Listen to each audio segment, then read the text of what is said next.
नमस्कार, मैं एसवी भारद्वाज। आप देख रहे हैं शुक्र का राशि परिवर्तन। आज सुबह 3:01 पर दैत्य गुरु शुक्राचार्य मंगल की राशि मेष में प्रवेश कर चुके हैं। 25 अप्रैल का दिन है आज, और कुंभ राशि के लिए बहुत बड़ी उम्मीद जगाने वाला यह परिवर्तन है। वह किस लिए मैं कह रहा हूं, अभी इस चर्चा से आपको बता देता हूं। शुक्र आपके लिए कुंभ राशि, कुंभ लग्न राशि के लिए, क्योंकि योग कारक प्लैनेट होते हैं। योग कारक ग्रह वह होता है दोस्तों जो केंद्र और त्रिकोण का मालिक होता है।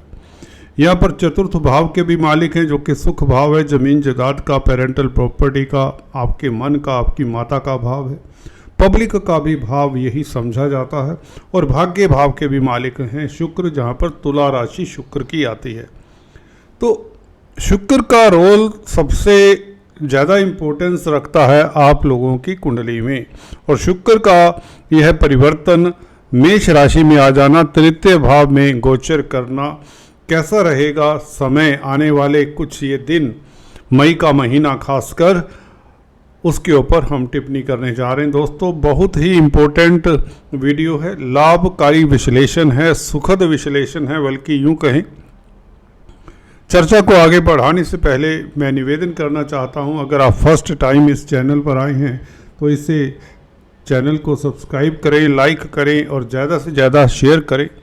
अगर आप काफ़ी समय से हमारे इस चैनल को देख रहे हैं परंतु अभी तक सब्सक्राइब नहीं किया, तो आपसे भी निवेदन है सब्सक्राइब करें, इससे हमें सहायता मिल जाती है। तो बात करते हैं शुक्र की। शुक्र दोस्तों भौतिकता के कारक हैं, लव लाइफ के कारक प्लैनेट हैं, सौंदर्य प्रसाधनों के, ब्यूटी प्रोडक्ट्स के, कॉस्मेटिक्स के, रेडीमेड गारमेंट्स के, ज्वेलरी के, कला के, फिल्म लाइन के, ग्लैमर के कारक हैं। और पुरुषों की कुंडली में तो यह ग्रह लक्ष्मी है, पत्नी के कारक है दोस्तों। और सप्तम भाव के भी कारक माने जाते हैं। सप्तम भाव आपके सेक्सुअल पार्ट्स का है, उसकी संरचना कैसी होगी इससे भी हमें आइडिया लगता है। सप्तम भाव में कैसे ग्रह हैं, कौन से ग्रह सप्तम भाव को देख रहे हैं, क्या विकृत स्थिति में तो नहीं, कमजोर स्थिति में तो नहीं सप्तम भाव, और शुक्र की स्थिति क्या है। शुक्र अपोजिट लिंग के साथ रिलेशंस को भी दर्शाता है। कैसे रहेंगे आपके रिलेशंस इस अवधि में, इसके ऊपर भी टिप्पणी करेंगे। शुक्र एस्थेटिक्स का, ब्यूटी का कारक ग्रह है। अगर आप आर्किटेक्ट्स हैं, इंटीरियर डिजाइनर्स हैं, हेयर ड्रेसर हैं, इवन कोई भी ऐसा कार्य जो सुंदरता के साथ जुड़ा हुआ है, वह शुक्र का कार्य कहा जाएगा। गाड़ियों का, खासकर कारों का सेल परचेज, एग्जीबिशन ऑर्गेनाइज करना, music, painting, art, dance, drama, सभी ये शुक्र के अधीन आते हैं। तो शुक्र दोस्तों काम वासना के तो कारक हैं, ये सुंदरता के भी कारक हैं। ये जो भौतिक जगत आपको लुभायमान है, ये बेसिकली माया है, मायापति की माया शुक्र ही है बेसिकली। तो शुक्र का रोल बहुत इंपॉर्टेंस है इस धरा पर। तो चलिए जानते तृतीय भाव में शुक्र क्या फल देंगे। देखिए, थर्ड हाउस पराक्रम का, चैलेंजेस का, कंपटीशन का, इंटेलेक्ट का, छोटी बड़ी यात्राओं का, आपके छोटे भाई बहनों का, और अड़ोसी पड़ोसियों का, नौकर चाकरों इत्यादि का भी माना जाता है। यह बताता है कि आप को मीडिया से या लोगों से किस तरह का स्नेह मिलेगा, मीडिया में आपकी, दुनिया में आपकी वाहवाही कितनी होगी, ये भी यहाँ से आइडिया लगता है। अगर चतुर्थ भाव स्ट्रोंग हो या थर्ड लॉर्ड चतुर्थ भाव में हो, तृतीय भाव का मालिक केंद्र में बैठा हो, तो व्यक्ति निडर भी होता है और फेमस भी होता है। याद रखिए, तृतीय भाव का मालिक अगर चतुर्थ भाव में हो तो व्यक्ति कामयाबी की बुलंदियां छूता है, निडरता से, लीडरशिप क्वालिटीज से। अगर आपकी कुंडली में शुक्र वैसे ही चतुर्थ भाव में दिग्बली होते हैं तो ये तो कमाल हो जाएगा। चतुर्थ भाव में बैठकर शुक्र, क्योंकि अपनी राशि है, यहाँ पर कई तरह के सुख साधन देते हैं। हम बात करते हैं थर्ड हाउस के शुक्र की। देखिए, भाग्य स्थान का मालिक भी शुक्र है, तो इस अवधि में आपकी रुचि कहीं ना कहीं धर्म कर्म में भी हो जाती है। ये जरूरी नहीं कि शुक्र आपको भौतिकता की तरफ, संसारिकता की तरफ ही लेकर जाता है, क्योंकि 9th हाउस दैवी शक्ति का है, ईश्वरीय प्रसाद का है, धार्मिक कृत्यों का है। और 9th लॉर्ड भाग्यस्थान जिसे हम कहते हैं, 9th लॉर्ड का मालिक भाग्यस्थान को देखे तो आपकी किस्मत तो चमकती है, भाग्य तो साथ देता है, परंतु ईश्वरीय शक्ति आपके साथ चलती है। भाग्य स्थान कहीं ना कहीं लंबी यात्राओं को भी डिनोट करता है, तो इस अवधि में आप लंबी यात्रा कर सकते हैं। विदेशी कंपनियों का भी भाग्य स्थान के ऊपर कोई ना कोई कहीं ना कहीं एक कंट्रोल माना गया है।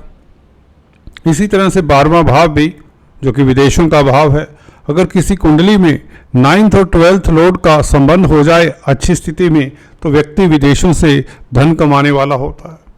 अगर भाग्यस्थान का मालिक शुक्र अगर आपकी कुंडली में 12वें भाव में है, तो आप विदेशी कंपनियों में काम करने वाले होते हैं। कला में आपकी प्रतिष्ठा बढ़ती है, कलाकार हो सकते हैं। 12वां भाव अकल्ट विद्याओं का भी है, तो अकल्टिस्ट हो सकते हैं। अकल्टिस्ट होने से आपका भाग्य चमकता है। मल्टीनेशनल कंपनीज में इस अवधि में 9th लॉर्ड इन 3rd हाउस, तो आपका भाग्य चमकता है।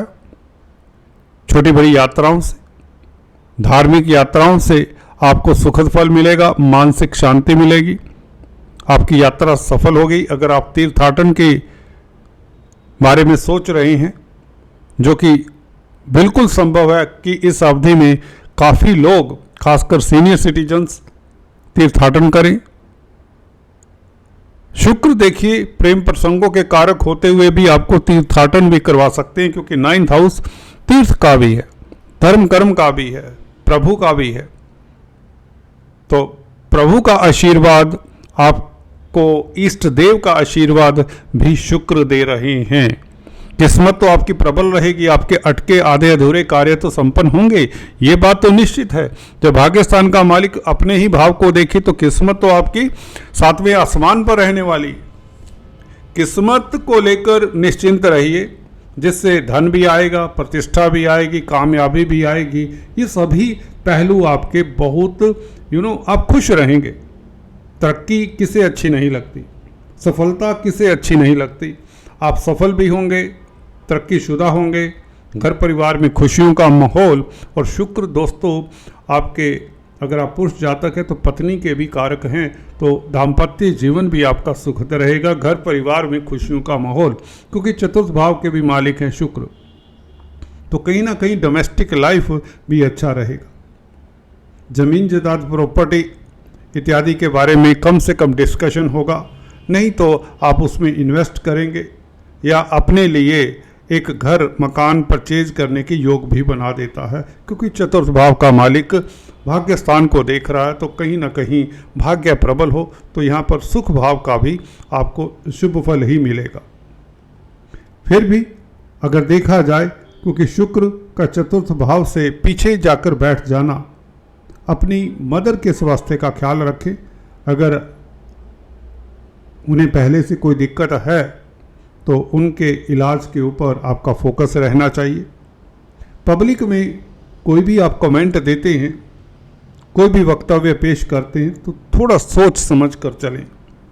अदरवाइज, क्योंकि योग कारक हैं शुक्र, 3rd हाउस में बैठे हैं, तो कला के प्रति आपका झुकाव हो जाता है। आपके इमोशंस काफ़ी अप्स एंड डाउन्स में रहेंगे, जिसके चलते आपके रिलेशंस में कहीं ना कहीं सुखद पल भी आपको मिलेंगे।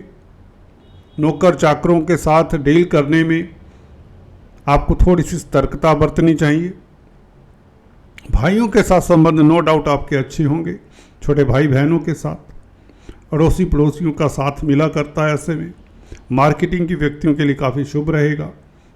कला जगत में है तो आपकी कला में निखार आएगा। अगर आप जर्नलिस्ट हैं, मास मीडिया के साथ कामकाज करते हैं, कम्युनिकेशन के क्षेत्र में, इलेक्ट्रॉनिक प्रिंट मीडिया में हैं, तो शुक्र निश्चित तौर से आपको भाग्यशाली ठहराता है। कोई डाउट नहीं होना चाहिए यहाँ पर शुक्र की स्थिति को लेकर। भाग्यस्थान का मालिक भाग्यस्थान को देखे तो जर्नलिस्ट हैं, कम्युनिकेशन के फील्ड में हैं, तो आपके लिए बहुत अच्छा समय रहेगा।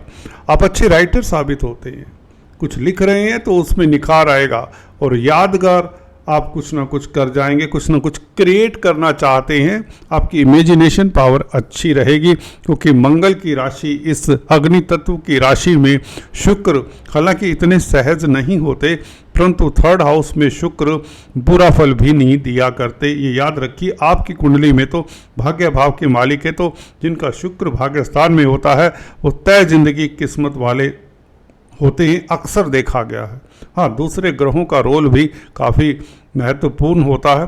फिर भी अंततः व्यक्ति को ये कहा जा सकता है, भले व्यक्ति को स्ट्रगल करना पड़े ज़िंदगी में दूसरे ग्रहों के कारण, शुक्र के कारण ये पोजीशन बन जाती है कि व्यक्ति अंततः भाग्यशाली ही कहलाता है। किसी भी स्तर का व्यक्ति हो, मिडिल क्लास का हो और हायर स्टेटस का हो, वह किस्मत वाला ही कहलाया जाएगा और उसका संसारिक लाइफ अच्छा ही होगा। भौतिक सुख होंगे, ज़मीन जायदाद प्रॉपर्टी वाहन सुख होंगे। थर्ड हाउस का ये शुक्र बताता है और इस अवधि में भी आपको इस तरह की उपलब्धियां मिलेंगी। आपका लव लाइफ उत्तम रहेगा। प्रेम प्रसंगों में आपको खास सफलता मिलने वाली है। शेयर बाजार से आपको लाभ होने वाला है और कहीं ना कहीं आपके लिए दाम्पत्य जीवन बहुत सुखद रहने वाला है। छोटी बड़ी यात्राओं से मार्केटिंग के व्यक्तियों के लिए लाभ, कंप्यूटर आईटी लाइन के क्षेत्र में है तो आपके लिए बहुत बेहतर समय। कला के क्षेत्र से आपको खास लाभ होगा। आज दोस्तों इतना ही, फिर से चर्चा को जारी रखेंगे। तब तक के लिए stay tune. Thanks for watching this video.